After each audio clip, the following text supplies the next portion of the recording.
Welcome to Tamizha tutorial. நம்ம இன்றைக்கி என்ன பார்க்க போகிறோம்னா சிஎஸ்எஸ்ல என்னென்ன ஸ்டைல் இருக்குது, பேசிக்கான ஸ்டைல் எப்படி எழுதணும் அப்படிங்கிறத பார்க்கலாம். வாங்க இன்றைக்கி வீடியோக்குள்ளே போகலாம்.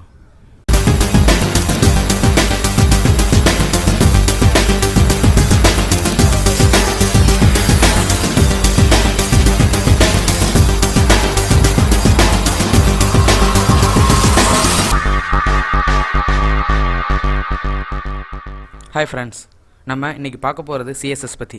சிஎஸ்எஸ்னா கேஸ்கேடிங் ஸ்டைல் ஷீட். இதாங்க சிஎஸ்எஸோட எக்ஸ்ப்ளனேஷன்.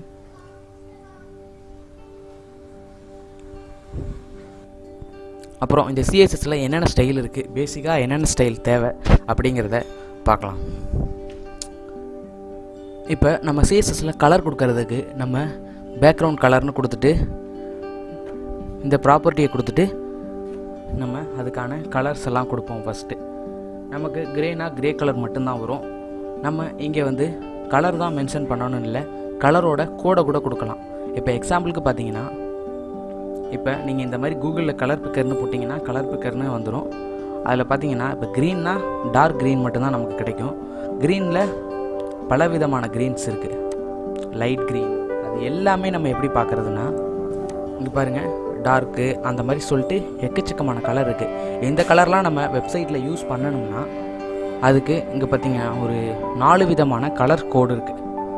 இந்த கலர் கோடு நம்மளோட பேஜில் யூஸ் பண்ணலாம். இதில் இந்த 2 கலர் கோடு மட்டும்தான் நம்ம யூஸ் பண்ண முடியும். ஆர்ஜிபி இந்த ஹெக்ஸ்னு இருக்க இந்த கலர் கோடை நம்ம யூஸ் பண்ணாலும் நம்ம கேட்குற கலர் வரும்.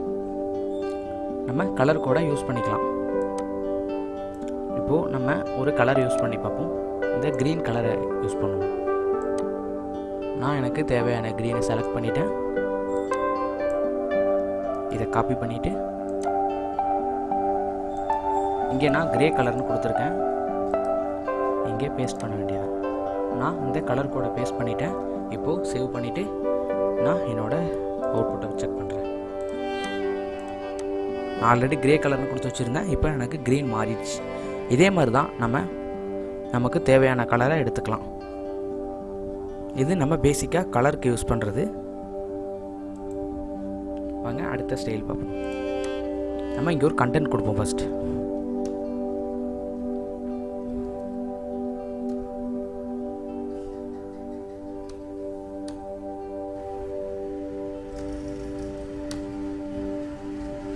எக்ஸாம்பிளுக்கு நம்ம இங்கே ஒரு கண்டென்ட் கொடுப்போம். இந்த கண்டென்ட்டுக்கு நம்ம ஸ்டைல் எழுதணும். எப்போவுமே நம்ம ஸ்டைல் எழுதுறதுக்கு முன்னாடி இங்கே கிளாஸ் போட்டு நமக்கு ஒரு நேம் கொடுக்கணும். ஸ்டைல்னு கொடுத்து வச்சுருவோம். நம்ம இங்கே டிசைனுக்கு இப்போது இதுக்கு நம்ம இப்போ ஸ்டைல் எழுதுவோம். கிளாஸ் யூஸ் பண்ணியிருக்கோம், டாட் யூஸ் பண்ணணும். இங்கே நம்ம டிசைன் பண்ணணும். எப்போவுமே நம்ம ஒரு பட்டன் க்ரியேட் பண்ணுற மாதிரி டிசைன் பண்ணோம்னா நம்ம ஃபஸ்ட்டு இங்கே ஸ்டைல் தான் கொடுத்துருக்கோம். இந்த ஸ்டைலுக்குள்ளே தான் நம்ம H3 டேக்குள்ளே நம்மளோட கண்டென்ட் கொடுத்துருக்கோம். இப்போது நம்ம இந்த ஸ்டைலுக்கு ஃபஸ்ட்டு ஒரு கண்டெய்னர் க்ரியேட் பண்ணுவோம்.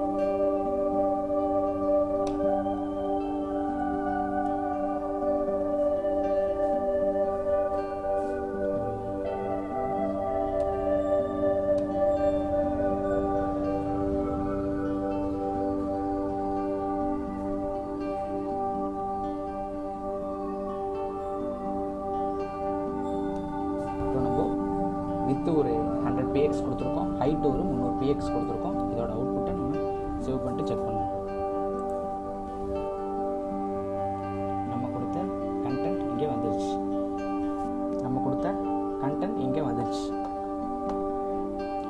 இப்போ நம்ம கண்டென்ட்டை சென்டராகவோ இல்லை கொஞ்சம் தள்ளியே கொண்டு வரணும்னா நம்ம என்ன பண்ணணும்னா,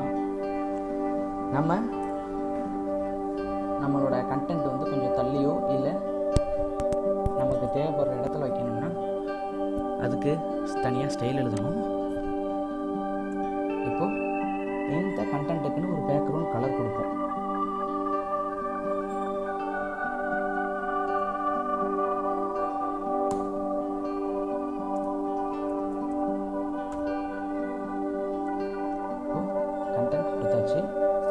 கண்டென்ட்டுக்கான கலர் கொடுத்தாச்சு. இப்போ நம்ம சேவ் பண்ணி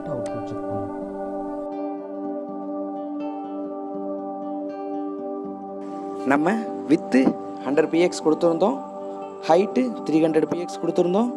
நமக்கு அவுட்புட் வந்துருச்சு, ஒரு கண்டெய்னர் கிரியேட் ஆகிடுச்சு. இப்போ நம்ம கொடுத்துருக்க கண்டென்ட்டுக்கு பேக்ரவுண்ட் கலர் தான் ரெட் கொடுத்தோம். இப்போ நம்ம கொடுத்துருக்க கண்டென்ட்டு கலர் மாற்றணும்னா அதுக்கு சிஎஸ்எல் தனி ப்ராப்பர்ட்டி இருக்குது. நம்ம இந்த ஸ்டைலுங்கிற இந்த ஒரு பர்டிகுலர் பார்ட்டுக்கு தான் நம்ம கலர் கொடுத்தோம். நமக்கு ஸ்டைலுக்குள்ளே தான் H3 டேக்கில் தான் நம்மளோட கண்டென்ட் இருக்குது. அப்போது அதுக்கு தான் நம்ம ஸ்டைல் எழுதணும்.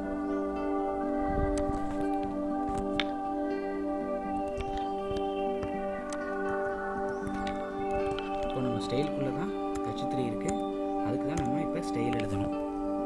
இப்போது இதுக்கு கலர், நமக்கு அதுக்கு பேக்ரவுண்ட் கலர் கொடுத்தோம். நமக்கு கண்டென்ட்டுக்கு கலர் வேணும்னா வெறும் கலர்னு கொடுத்தாலே போதும்.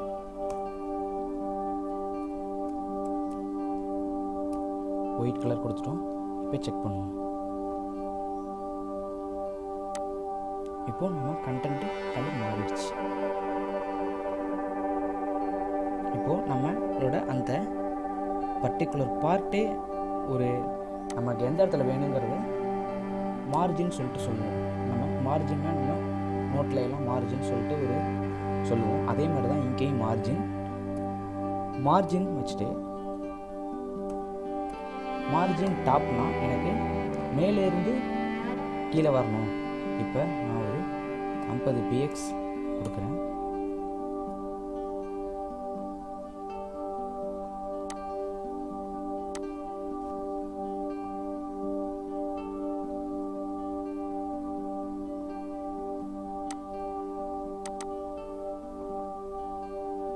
எனக்கு இப்போ கீழே வந்துருச்சு 50 px. இப்போ நான் கண்டென்ட்டை மார்ஜின்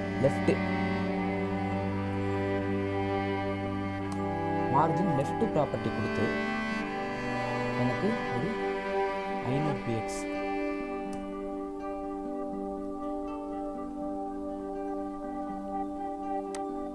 எனக்கு இங்கே வந்துருச்சு கண்டென்ட்.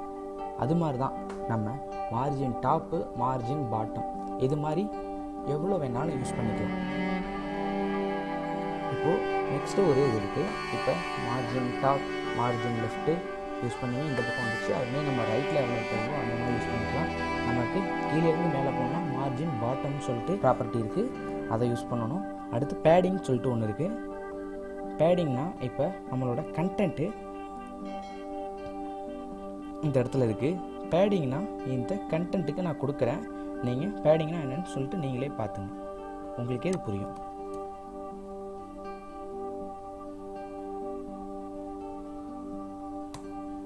பேடிங் ஒரு 30 px கொடுக்குறேன்.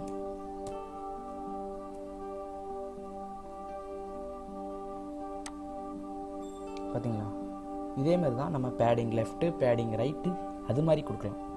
இப்போ ஷேடோன்னு ஒன்று இருக்குது. அந்த ஷேடோ ப்ராப்பர்ட்டியை நம்ம பார்ப்போம், செக் பண்ணுவோம். இப்போ நம்ம ஒரு பர்டிகுலர் ப்ராப்பர்ட்டியில் ரெட் கலர் கொடுத்துருக்கோம். அதுக்கு நம்ம பாக்ஸாக பண்ணலாம். அதுக்கு 3 மெத்தட் இருக்குது. பாக்ஸாக நமக்கு கட்டம் போடணும்னா அதுக்கு ஒரு ப்ராப்பர்ட்டி, இல்லை நம்ம ஷேடோவாக கொடுக்கணும்னா அதுக்கு ஒரு ப்ராப்பர்ட்டி. நம்ம ஃபஸ்ட்டு ஷேடோ பார்ப்போம். பேக் ஷேடோ அப்படின்னு இருக்குது. நம்ம ஒரு பேக் ஷேடோ வந்து நம்மளோட பாக்ஸில் பார்த்தீங்கன்னா 4 சைடு இருக்குது. அது 4 சைடும் கொடுத்துக்கலாம் நமக்கு, இல்லை மொத்தமாக ஒரே சைடாகவும் கொடுத்துக்கலாம். இப்போ நான் ஒரு 3 சைடுக்கு கொடுக்குறேன்.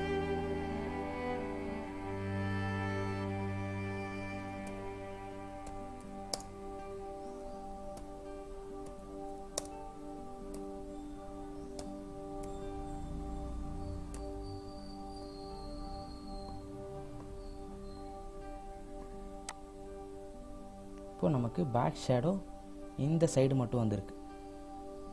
இப்போ நம்ம ஆட்டோமேட்டிக்காக நமக்கு பிளாக் கலர் வந்திருக்கு. இல்லை நமக்கு வேறு எதுவும் கலர் வேணாலும் நம்ம கொடுக்கலாம்.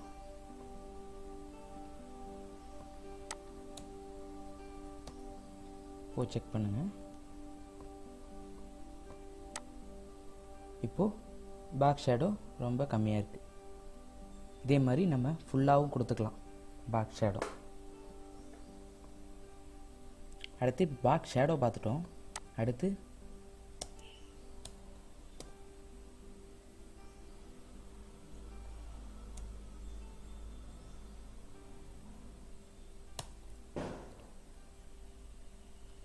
இப்போது நமக்கு பாக்ஸ் வேணும்னா அதுக்கு ஒரு 3 ப்ராப்பர்ட்டி இருக்குது. டேஷ்டுனா ஒரு ஸ்டைல், டாட்டட்னா நமக்கு டாட் வச்சது மாதிரி கட்டமாக இருக்கும். டாட்டட் செக் பண்ணுவோம். சேவ் பண்ணிக்கிட்டு நம்ம அவுட்புட் செக் பண்ணுவோம். இப்போது நமக்கு பாக்ஸ் இந்த மாதிரி டாட்டடாகவே வந்துருச்சு. அது மாதிரி ஒரு 3 ஸ்டைல் இருக்குது. நம்ம அதில் எந்த ஸ்டைல் வேணாலும் யூஸ் பண்ணிக்கலாம்.